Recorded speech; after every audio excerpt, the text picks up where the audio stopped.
नदी के किनारे, सेंगुर नदी के किनारे, कालिंद्री नदी के किनारे, ईसन नदी के किनारे, ज्यादातर पाल नदियों के किनारे ही बसा हुआ मिलेगा साहब। नदियों किनारे जो बीहड़ पड़े थे वहां पशु चराना आसान हो जाता था।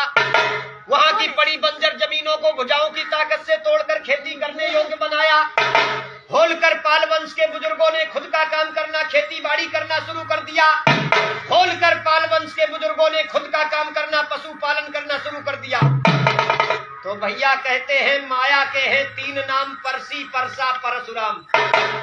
अगर किसी रईस आदमी का नाम कल्लू है तो लोग बड़ी इज्जत से उसे कल्याण सिंह कहते हैं, और अगर किसी गरीब आदमी का नाम कल्लू है तो लोग बेइज्जती के साथ उसे कलुआ कहकर बुलाते हैं। जब तक राजपाट चलता रहा अपने वंश के लोग चंद्रवंशी, होलकर, गढ़तोड़, छत्री, ढेंगर और नीखर कहे जाते रहे। लेकिन बाबूजी जब अपना राजपाट समाप्त हो गया तो उस गढ़तोड़, छत्री शब्द को बिगाड़कर लोगों ने गड़रिया कहना शुरू कर दिया। संस्कृत भाषा में भेड़ को गाड़र कहा जाता है। भारी मात्रा में प्राचीन काल में गाड़र पालने के कारण संस्कृत के विद्वान ब्राह्मणों ने संस्कृत भाषा में अपनी जाति का नाम गड़रिया रखा था, वरना आप लोग गड़रिया नहीं हो साहब। ये केवल संस्कृत भाषा का एक व्यवसायिक शब्द है। शंकरगढ़ की रियासत में शंकर सिंह नाम का राजा हुआ था, जो युद्ध में दुश्मन के ऊपर बाघ की तरह झपटता था, जिस कारण से लोग उसको बाघेला बाघेला कहा करते थे। शंकर सिंह बाघेला के नाम से सबसे पहले अपनी जाति का टाइटल नेम बघेले रखा गया था। भैया पशुपालन को अधिक मान्यता देने के कारण आज के आधुनिक नेता राजा रामपाल, मथुरा पाल, अरविंद पाल, श्री रामपाल, सतीश पाल, एसपी सिंह बघेल, इन नेताओं ने मीटिंगें करके पशुपालन के कारण अपनी जाति का एक टाइटल नेम पाल बनाया। नेताओं का सपना था पूरे देश में बिरादरी पाल लिखेगी तो बिरादरी एक नजर आएगी, लेकिन भैया उनका एक करने का सपना अधूरा रहा। आधे लोगों ने पाल लिखना शुरू कर दिया, आधे लोग अपने आप को धनगर और बघेले ही कहते रहे साहब। एक बार प्रेम से बोलो राजमाता अहिल्याबाई होलकर की। भैया ये सुनाई हमने आपको सृष्टि की रचना से बिरादरी की उत्पत्ति। अब 1 मिनट के लिए अपने पाल समाज के नाम बताएंगे। देश में बिरादरी तो बहुत है, लेकिन अपनी बिरादरी के नाम भी बहुत है साहब। अलग अलग प्रांतों में बिरादरी अलग अलग नामों से पुकारी जाती, इसलिए बिरादरी के लोग बिरादरी को पहचान नहीं पाते, बिरादरी का बहुमत और संगठन नहीं बन पाता। जैसे कि अपने उत्तर प्रदेश में ही अपनी जाति को ढेंगर, नीखर, पाल, बघेले, धनगर, गड़रिया 6 नामों से पुकारा जाता। महाराष्ट्र प्रांत में अपनी जाति को हटकर और खुटेकर कहा जाता है। ये जो हटकर है वो नीखर है और जो खुटेकर है वो ढेंगर वंश के पाल है। राजस्थान में अपनी जाति को गायरी, ग्वाल और रैबारी 3 नामों से पुकारा जाता। मध्य प्रदेश में चाहे ढेंगर हो चाहे नीखर हो, सभी को बघेले ही कहा जाता है। वहां के बघेलों से धोखे से भी पाल कह दो तो उन्हें बुरा लग जाता है भैया, क्योंकि पाल वहां पर बकरा काटने वाले खटीक लोग लिखते हैं। हरियाणा, पंजाब, दिल्ली, गोवा, उत्तरांचल, छत्तीसगढ़, जम्मू कश्मीर में अपनी जाति को धनगर और नीखर कहा जाता। भैया तुम्हारे बिहार में अपनी जाति को भेड़ियार और गंगाजली कहते। बंगाल राज्य में पाल समाज को ऊनी कंकड़, हत्ती कंकड़ कहा जाता। आज भी वहाँ भारी मात्रा में भेड़ पालन होता, हाथों से ऊन बनाया जाता, इसलिए ऊनी कंकड़ और हत्ती कंकड़ कहे जाते हैं।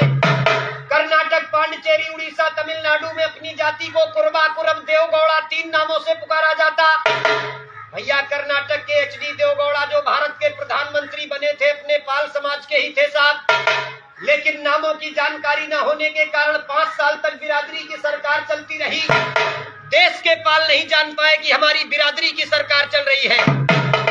आज भी कुरबा, नीखर समाज के सिद्धरमैया जी कर्नाटक के मुख्यमंत्री बने हुए साहब। पश्चिमी बंगाल में पाल समाज को घोष कहते हैं। हिमाचल प्रदेश में पाल समाज को गद्दी कहते हैं। अंडमान निकोबार द्वीप समूह में कुरुम्बा इंडियन कहे जाते। दादरा नगर हवेली, असम, मणिपुर, मेघालय, त्रिपुरा राज्य में आज भी अपनी जाति को गढ़तोड़, छत्री कहते हैं। गुजरात राज्य में पाल समाज के लोगों को भरवाड़ कहा जाता है। भरवाड़ों की संख्या भरी पड़ी है गुजरात में, उनकी तूती झूम रही है साहब। लेकिन यहाँ से जो बिरादरी के लोग गुजरात जाते हैं, यही नहीं जान पाते हैं कि ये भरवाड़ लोग भी हमारी बिरादरी के हैं साहब। अलग अलग प्रांतों में अलग अलग नाम होने के कारण बिरादरी का बहुमत और संगठन नहीं बन पाता। जरूरत है 36 नामों को समाप्त करके बिरादरी का एक नाम बनाने की। इसलिए गांव-गांव अपने पाल भाइयों से हम हाथ जोड़कर प्रार्थना भी करते हैं, चाहे पाल लिखो या बघेले लिखो, जो भी लिखो सब लोग एक ही चीज लिखो। जिस दिन पूरे देश में अपनी जाति का एक ही नाम हो जाएगा। मैं घूमा हूँ पाल समाज में, मैंने देखा है कितना है देश में पाल समाज। एक नाम के सहारे पालों की वो संख्या उभर के सामने आएगी। बिना पालों से पूछे बाबूजी कोई सरकार नहीं बन पाएगी। आज भी सरकार बनाने में पाल समाज का बहुत बड़ा योगदान रहता है, लेकिन वकील साहब टुकड़ों में बटे होने के कारण कहीं कोई स्थान नहीं मिलता है। जागो पाल भाइयों, आप लोग भी इस देश के राजा हुआ करते थे।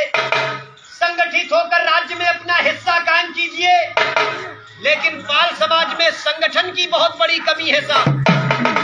यादव, घोसी, कमरिया, डढ़ोर, दउआ, ग्वाला कोई भी हो अपने आप को यादव जी कहते। ठाकुर, सेंगर, भदौरिया, चौहान, तोमर, कछवाए कोई भी हो अपने आप को ठाकुर ही कहते।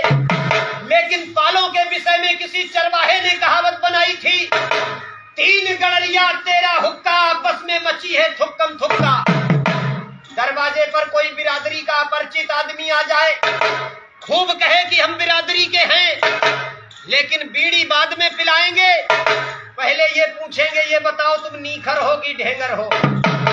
कोई अपने आप को नीखर कहता, कोई ढेंगर कहता, कोई पाल कहता, कोई बघेले कहता है। भैया पाल होकर पाल का आप सभी सम्मान करो। सभी पाल हैं एक हमारे, मत उनका अपमान करो।